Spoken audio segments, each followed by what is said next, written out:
Hey everyone, welcome back. So in our last couple of explainers, we really dug into the nuts and bolts of standardizing data and reconciling all those safety events. Today, we're taking the next big logical step on that journey. And that is such a critical question, Maya. It's not enough to just collect and structure all this data. We have to be able to prove it's high quality. So how do we actually do that? How do we build a system that delivers quality and then prove it to the world? Because this is the bedrock of everything else we do. So here's how we're going to tackle that. First, we'll define what data quality even is. Then we'll talk about how to build a system to ensure it. We'll clear up that classic confusion between QA and QC, look at how you measure what matters, and see how audits verify the whole process. And finally, we'll tie it all together to the most important thing, trust. Okay, so let's jump right in. Because, before we can talk about building or measuring quality, we all have to be on the same page about what we're even talking about. So, check this out. This definition from the Institute of Medicine is, well, it's everything. It says data quality is data that support the same conclusions as error-free data. Okay, now, the key phrase here, did you catch it? It doesn't say data with zero errors, not at all. It says the data needs to support the same conclusions. And that, right there, is a massive, massive distinction. And that really gets to the heart of it. Our goal isn't some impossible standard of perfection. I mean, think about it. In a huge clinical trial, you've got millions of data points. A few small, random mistakes, they're pretty much going to happen. What we're after is reliability. We need to know that any tiny flaws don't change the final answer. We need to know that the story the data is telling us is the true story. Okay, so if reliability is the goal, how do we get there? Well, we definitely can't just rely on doing random checks here and there. We need something way more structured, something deliberate, something documented. In other words, we need to build a quality system. And this approach, which actually takes a lot of inspiration from big standards like ISO 9000, is super logical when you break it down. First, you figure out exactly what you need. Then, you set your big picture policies and objectives. And finally, and this is the really critical part, you establish the specific processes that will actually achieve those objectives. So what does that system look like in the real world? Well, it's built on these fundamentals right here. You've got your SOPs, your standard operating procedures, which are basically the rule book. You've got to have documented training so everybody knows exactly how to play their part. You need controls and ways to monitor things to make sure the process is even working. You plan your audits ahead of time, and this is a big one.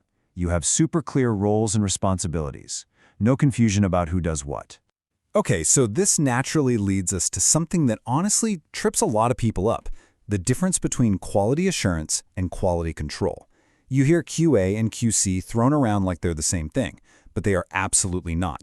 And understanding the differences, well, it's crucial. So let me give you a simple analogy to lock this in. Think of it this way. QA, quality assurance, is proactive.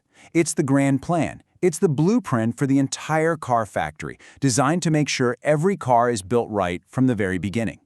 QC, on the other hand, quality control, is reactive. That's the inspector on the assembly line, pulling cars aside, checking for dings and dents, and flagging any defects. QA is the system, QC is the tool. Simple as that.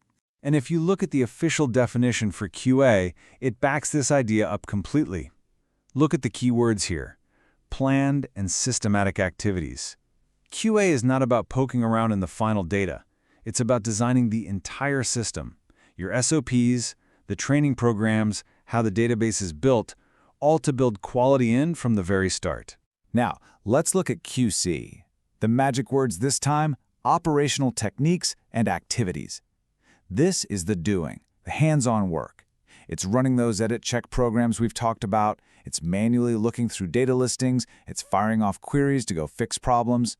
QC activities are the tools we use to make sure we're meeting the quality requirements that QA set up in the first place.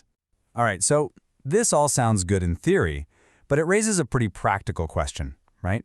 If quality is this big idea, how do you actually, put a number on it? How do we measure it? Simple. We turn that abstract concept into a cold, hard number. We do that by calculating error rates. Suddenly, the This vague idea of quality becomes a real metric, something we can actually track. And that lets us track our performance over time, compare different processes, and make smart, data-driven decisions about where we need to focus our energy. So, when we talk about errors, what are we actually talking about? Where do they come from? Well, they can pop up pretty much anywhere in the process. It could be a simple typo when someone's transcribing data at the clinical site. It could be a glitch when the data is being processed. Heck, it could even be a badly worded question on a case report form, the CRF, that just confuses everyone. All of these are exactly the kinds of things that our QC processes are built to hunt down and fix. Okay, so let's recap. We've built our quality system. We're using QC to measure the output. But there's a missing piece, isn't there? How do we know the system itself is actually any good? And maybe more importantly, how do we know people are actually following the rules? Yep, that's where audits come in. And this formal definition from ICHE 6 really lays it all out. The two words to latch onto here are systematic and independent. An audit is not some random spot check. It's a carefully planned, totally objective examination to verify one simple thing, that we did what we said we were going to do in our procedures. And a really thorough audit is going to look at this on 3 different levels. First, they'll look at the plan itself. Are your written procedures, your SOPs, actually well-written and compliant? Second, they look for proof of execution. Is there documented evidence, like training records or system audit trails, that proves people are actually following the plan? And finally, they look at the result. They'll assess the quality of the data itself, often by taking a sample from the database and comparing it field by field back to the original source documents. Whew. Okay, we've gone through the systems, the checks, the tools, the audits, the whole shebang. But let's zoom out. Why do we do all of this? What's the real point of all this painstaking, meticulous work? You know, it's so easy to fall into the trap of thinking of quality as like a department. You know, the QA department down the hall that just comes around and does audits. But if you think that, you're missing the entire point. Because quality isn't a department, it's a culture. It's a shared mindset, a shared responsibility that's baked into the daily work of every single person on the team. It's all built on a foundation of clear, documented processes that everyone understands, buys into, and follows. So, I'm going to leave you with this final thought. The goal isn't this impossible chase for 0 errors. The goal, the real prize, is trust. Ultimately, the question we have to ask ourselves isn't, are there 0 errors? It's, can we trust the conclusions? And when we can look a regulator, a doctor, or a patient in the eye and say yes to that question, that's when we know we've achieved real data quality. That's when we know we've done our job.